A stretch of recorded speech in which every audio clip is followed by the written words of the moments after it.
10 years. How the hell you got the same schedule as a free person that you had when you was a fucking slave?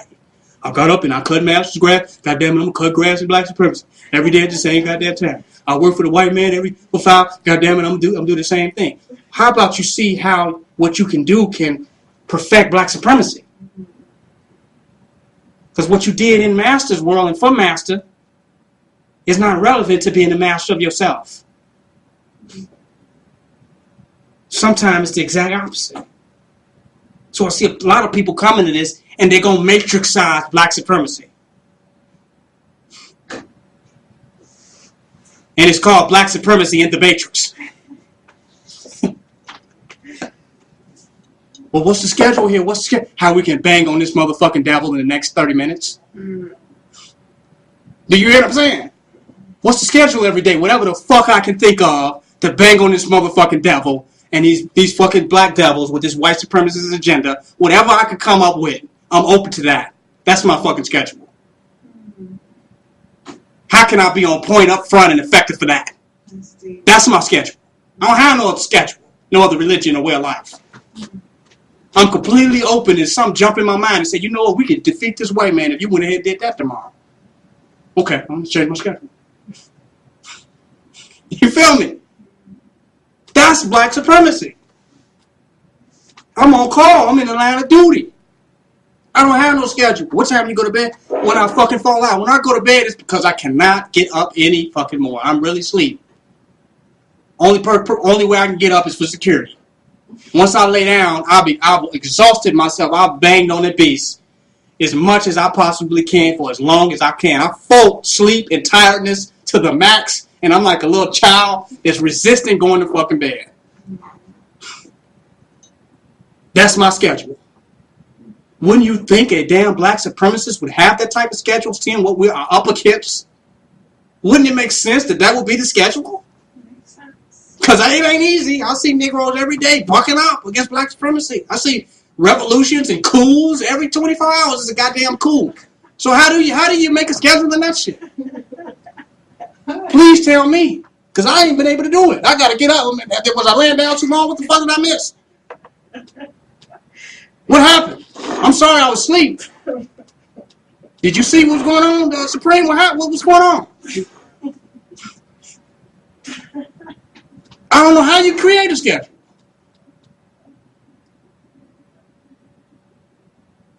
People that need a schedule are not inculcated into it completely. And they're having a vicarious experience of it. They're not in the line of duty. They're not on call for it. They're not up front ready for it. They're asking, what's the minimum that I have to do to just be accepted by you guys? None. Nothing. You won't get any acceptance here.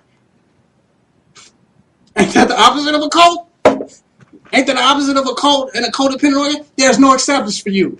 Only thing you can do is black supremacy. There's no minimum. Well, I'll work from 5 to this and then I'm fine. No. If they going upside my head at 12 o'clock, are you on lunch?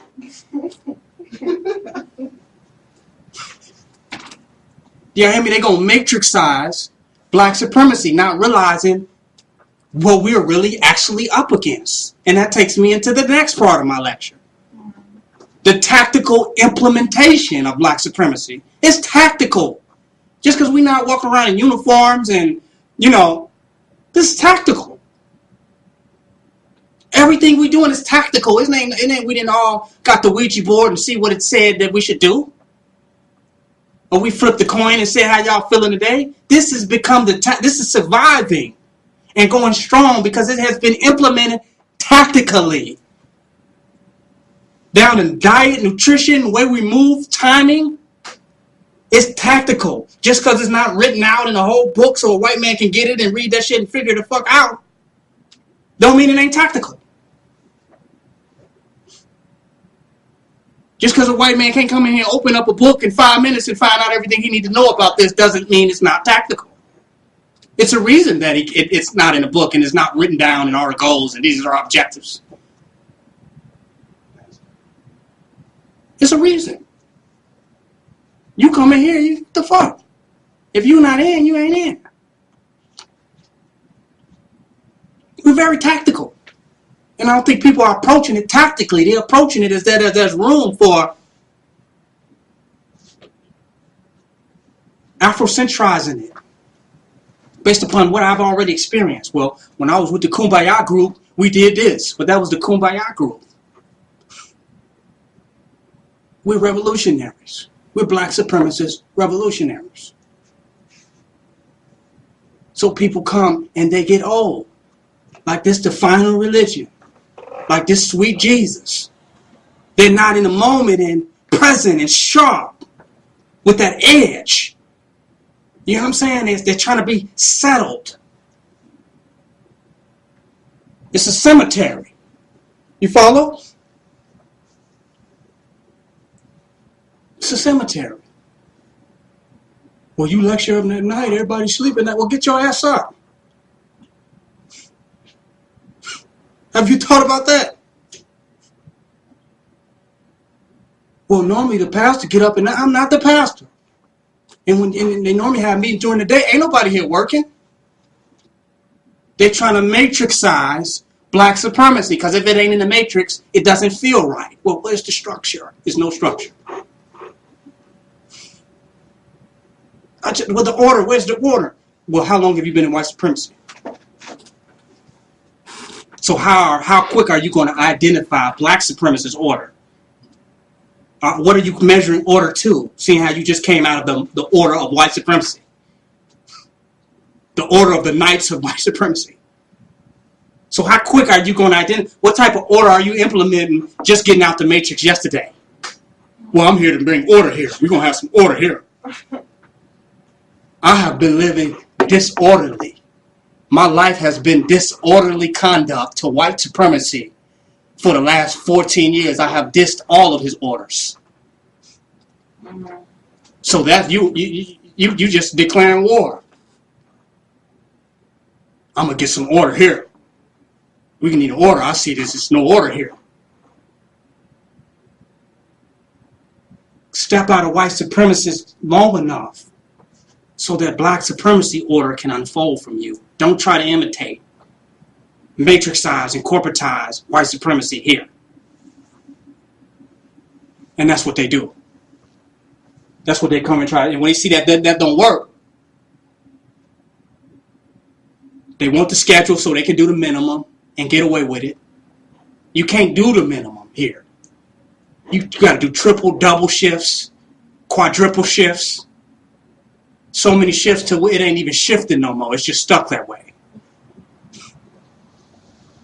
Ain't no minimum. We try to placate people and create a minimum by the security regimen that we set up and say, well, you do an hour in that. But clearly I'm doing security all in every hour. So that ain't black supremacy. That's just people saying I can, work for a few hours and then I can just drift the fuck off. And not be on black supremacy all the time. See, the black supremacist is not doing a job. It's not a job, a 9 to 5 or employment. They live for the challenges. Do you hear me? While some people are crack under pressure and try to just deal with the challenges as quickly as possible and get back to the so-called good part. When we all play the drums and light incense. Right? They're trying to do the minimum of that and get back to the vegetarian gourmet buffet of live vegan food. And do the minimum of everything else, right? The black supremacists know that they are created and developed by the ultimate challenges. So they live right where the challenges.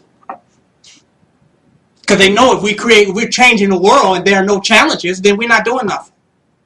How are we creating a revolution and if we don't have no challenges? Everything is just, the only challenge is King Noble. How are we not, so the black supremacist is a lover of the challenges that represent the transformation of the world into the way we want it to be. So they wake up, not another day of this, and I got to do this, and they wake up, where the challenges at today? They're not victims. Victims deal with the challenges because they have to. Because they're the Black Panthers. They're backed up in the corner and have to fight because they're pushed into the corner. That's what a panther is. A panther only has to fight because it's backed into a corner. That's why it's a reactionary creature. You understand what I'm saying? The lion is a hunter. It doesn't fight when it backs up in the corner. It knows what its prey is and it goes for it. And if it don't see its prey, it know it ain't eating. Y'all hear what I'm saying? So the black supremacist steps up to the challenges. The black supremacist lioness hunts for the challenges too. Am I teaching? Teaching. So if there's no challenges, then they say, what's wrong? When there are challenges, they don't. Some people actually come up here and say, I can't believe there are challenges. Are you serious? I can't believe black people are getting mad and cursing and getting angry and my God, I thought there were no challenges in life. Are you serious? We think there's going to be a revolution against all this hardcore crystallized white supremacy and niggerdom that's going on. Crackerism and niggerdom. We think all this is going to go on and we ain't going to have no challenges? It's going to be just sweet? Just a walk in the park? Come on. How naive. The only way we'll be successful because we are vanguard. We're up front for those challenges. We're looking at those challenges while they're sleeping. Huh? And by the time those challenges wake up, we're already up.